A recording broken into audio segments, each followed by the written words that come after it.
각 동네 사람들이 예수께로 나아와 큰 무리를 이루니 예수께서 비유로 말씀하시되 씨를 뿌리는 자가 그 씨를 뿌리러 나가서 뿌릴새 더러는 길가에 떨어짐에 밟히며 공중의 새들이 먹어버렸고 더러는 바위 위에 떨어짐에 싹이 났다가 습기가 없으므로 말랐고 더러는 가시떨기 속에 떨어짐에 가시가 함께 자라서 기운을 막았고 더러는 좋은 땅에 떨어짐에 나서 100배의 결실을 하였느니라. 들을 귀 있는 자는 들을지어다. 씨를 뿌리는 자의 비유는 마태복음, 마가복음, 누가복음에 다 나오는 비유입니다.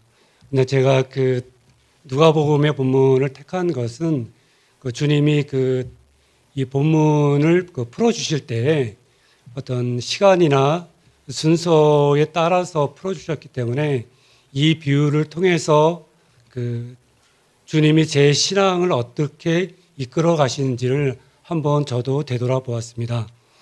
길가는 제가 믿지 않았을 때를 얘기합니다.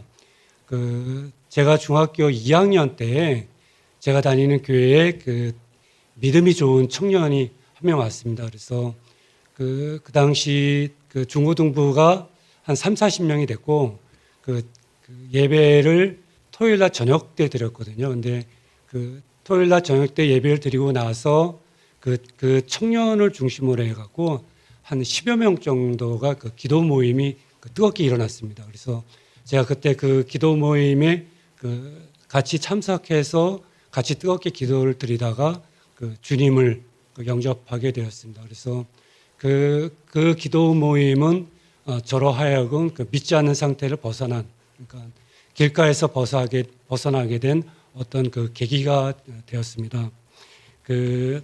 바위에서의 신앙은 우리 신앙이 자라가는데 첫 번째 어려움이 시련이라고 하는 것입니다.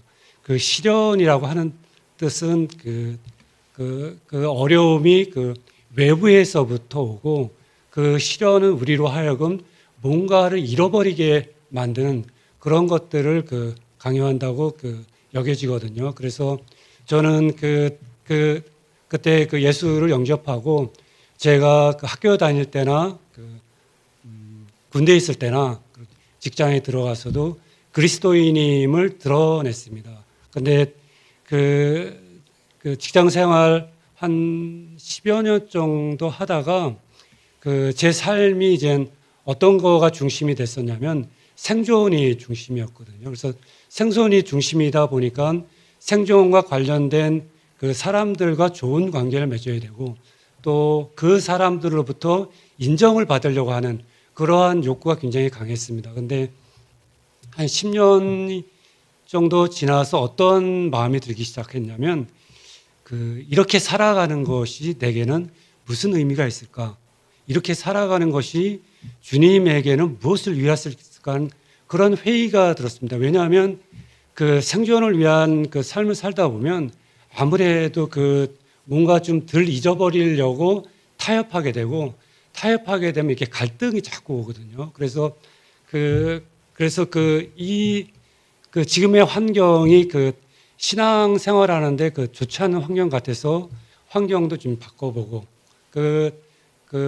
그래서 그때 기업에 다녔었는데 기업에서 나와서 기업이 포기한 아이템을 갖고 몇몇 사람과 창업을 해서 동업도 해보고 그다음에 회사도 들어가 보고 그런데 한 4-5년간은 어떤 무너짐이 계속됐습니다. 그러니까 내가 반드시 기본적으로 갖추어야 될 생존의 어떤 기반들이 이렇게 막 흔들려서 더 이상 흔들릴 것이 없는 그런 기간이 한 4-5년간 시작되었거든요. 근데 그때 하나님이 제게 주신 어떤 말씀이 뭐였냐면 아주 지속적으로 끊임없이 주셨던 말씀이 뭐냐면 내가 너와 함께 하는 것이 내게는 가장 큰 축복이라는 말씀을 주셨거든요. 근데 그때는 그 말씀이 무슨 의미인지를 익혀지지 않았어요. 근데 어떤 무너짐의 어떤 끝자락에 가서는 어떻게 읽혀지기 시작했냐면 너 삶이 여지까지 생존을 중심으로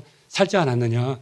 이제는 한 번 정도는 나와 관계된 그런 삶으로 이렇게 시각을 좀 바꿔봐라. 방향을 좀 전환해봐라. 그렇게 읽혀지기 시작했습니다. 그 다음에 이제 그 신앙의 그 어려움은 그 다음에 어떤 일이 있었냐면 그래도 이제 내 삶의 방향이 어느 방향으로 가야 될까라고 하는 것들에 대한 의미를 생겨서 그 선택지 두 개를 드리고 그 A냐 B냐를 갖고 주님께 그 간절하게 어떻게 보면 제 삶 속에서 가장 그 처절한 기도를 한 적이 있었거든요. 주님, 내가 A냐 B냐를 지금 선택해야 되는데 주님 이 기도는 꼭 들어주십시오라고 그 굉장히 간절하게 기도한 적이 있었습니다. 근데 그 이면에는 어떤 부분이 있었냐면 내가 A나 B를 선택했을 때 어떤 걸 선택해야지 더 많은 걸 얻을 수 있을까? 뒤집어 얘기하면 어떤 걸 선택해야지 실패하지 않을까라고 하는 그런 숨은 뜻이 있었습니다. 그래서 그 어떤 작전 기도를 했었는데 그 작전 기도가 거의 끝나갔을 때 주님은 저에게 어떤 내적 음성을 주셨냐면 영적으로 성숙해 가라는 그러한 음성을 주셨습니다. 근데 제가 기대했던 거와는 전혀 다른, 그래서 그 말씀이 마음에 담겨지지도 않고 그 귀에 들어오지도 잘 않았습니다. 그래서 그 내적인 그러한 응답은 받았지만 그것이 마음에 담겨지지 않았기 때문에 한동안은 이렇게 주님과 마음이 좀 멀어진 상태가 되었습니다. 그런데 그 어떤 계기가 돼서 이제 다시 주님과 그 이제 대화가 시작됐고 주님이 그 말씀하시는 걸 들어보면 주님이 어떤 분이신지를 조금씩은 알아갈 수 있었던 것 같아요. 그래서 주님이 내게 가장 그 원하시는 게 뭐냐면 그 주님 자신을 가르쳐 주고 싶어 하는 그런 거라고 느꼈습니다. 그래서 주님이 그 자신을 가르쳐 줌으로 인해서 그때 제가 가지고 있던 어떤 방향으로 갈 수 있을까라고 하는 그런 부분들, 좀 더 얻을까라고 하는 그런 부분들이 상대적으로 좀 줄었다고 할까요? 아니면 질적으로 좀 낮게 보였다고 할 거예요. 그런 부분들이 시작됐고, 그 다음에 주님과 그 동행하는데 방해가 된다고 하면 그렇게 좀 염려에서 빨리 벗어나서 안정감을 갖고 싶고, 그 다음에 그 쾌락이나 아니면 재물을 좀 더 이렇게 누리고 싶어 하는 그런 부분일지라도 좀 더 버리고 싶다라고 하는 마음이 그때부터 들기 시작했습니다.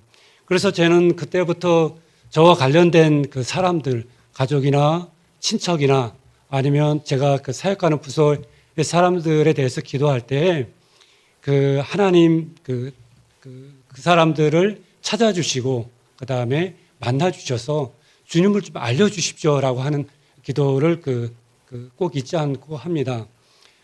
저희 집은 한 달에 한 번씩 가정 예배를 드리는데 양가 부모님 중에서 장인 어른만 생존하셔서 장인 어른하고 저희 집하고 이제 한 달에 한 번 가정 예배를 드립니다. 가정 예배를 드릴 때 딸애가 이제 제일 불만스러워했던 성경 구절이 뭐냐면 아담이 죄를 지었는데 왜 자기가 죄인이냐고 하는 거거든요. 그래서 제가 들었던 대표성의 원리, 아담이 죄를 지었을 때 우리가 같이 죄를 진 거다라고 하는 것도 얘기 드리고 담임 목사님이 말씀하신 바다와 물고기의 관계를 얘기해도 잘 받아들이지도 않고 이해가 안 됐습니다. 그런데 올해 2월 달인가 가정 예배를 보는데 딸애가 꿈속에서 고린도전서 15장 22절이 이렇게 보였다고, 그래서 그 성경을 찾아보니까 그 성경이 어떤 말씀이었냐면 아담 안에서 모든 사람이 죽은 것 같이 그리스도 안에서 모든 사람이 삶을 얻으리라고 하는 그 말씀이었거든요. 그러니까 딸애도 굉장히 자기가 평소에 궁금했던 것들에 대한 답을 주는 어떤 특별한 체험이었지만 저에게는 하나님이 저에게도 말씀하셨는데 이제 드디어 제 다음 세대에도 말씀하기 시작했구나 하는 그러한 마음이 들어서 굉장히 큰 힘과 위로를 받았습니다. 그래서 그때부터 저는 아브라함의 하나님을 더 사랑하기로 했습니다. 왜냐하면 아브라함의 하나님은 아브라함에게도 찾아와서 말씀하셨지만 그 아들인 이삭에게도 찾아와서 말씀하시고 그 손자인 그 야곱에게도 그 증손자인 요셉에게도 찾아와서 말씀하셨기 때문에 저는 그때부터 아브라함의 하나님이 더 좋아지기 시작했습니다. 제게 있어서 어떤 그 좋은 밭이라고 하는 것은 아마도 그 가시떨기에서 벗어나는 것과 좋은 땅이라고 하는 것이 거의 같이 온 것 같습니다. 그래서 그 제게 있어서 좋은 땅이라고 하는 의미는 제가 이제 여지까지는 자기 고집과 자기 방식으로 살았는데 이제는 그 주님의 방식과 그 주님이 다스리는 그런 삶을 살고 싶다고 하는 그런 갈망이 저에게 좋은 밭이라고 생각이 됩니다. 그리고 나서 그렇게 결심을 하고 나서 얼마 후에 어떤 그 성경 구절을 읽을 때 눈물이 나요. 그게 어떤 성경 구절이냐면 그 창세기 45장 5절 하나님이 생명을 구원하시려고 나를 당신들보다 먼저 보내셨나이다 라고 하는 성경 구절을 읽으면 그냥 눈물이 그 근처만 가도 눈물이 났거든요. 근데 이게 한 번 그런 게 아니고 한 4년 5년을 그냥 지속적으로 이렇게 눈물이 났거든요. 그래서 그것도 눈물이 나는 것도 처음에는 이게 왜 눈물이 나지? 이게 잘 이해가 안 됐는데 한 4, 5년 끝자락에 가서는 요셉의 고백인데 요셉의 삶을 보면 우리가 알고 있던 대로 그런 화려한 삶이 아니라 그냥 노예인 삶, 그다음에 나중엔 죄수인 삶에도 불구하고 하루하루를 그냥 충성되게 살아간 그러면서도 그 보디발의 아내가 유혹했을 때 그걸 뿌리칠 정도로 그의 삶은 어떤 성결함을 추구하는 그런 삶이었거든요. 그래서 그게 저에게는 어떤 의미로 다가왔냐면 내 삶이 어떻게 보면 보잘것없을지라도 아니면 내 존재가 굉장히 보잘것없을지라도 나는 주님과 같이 충성된 길을 가야 된다고 하는 그런 의미로 다가왔습니다. 그래서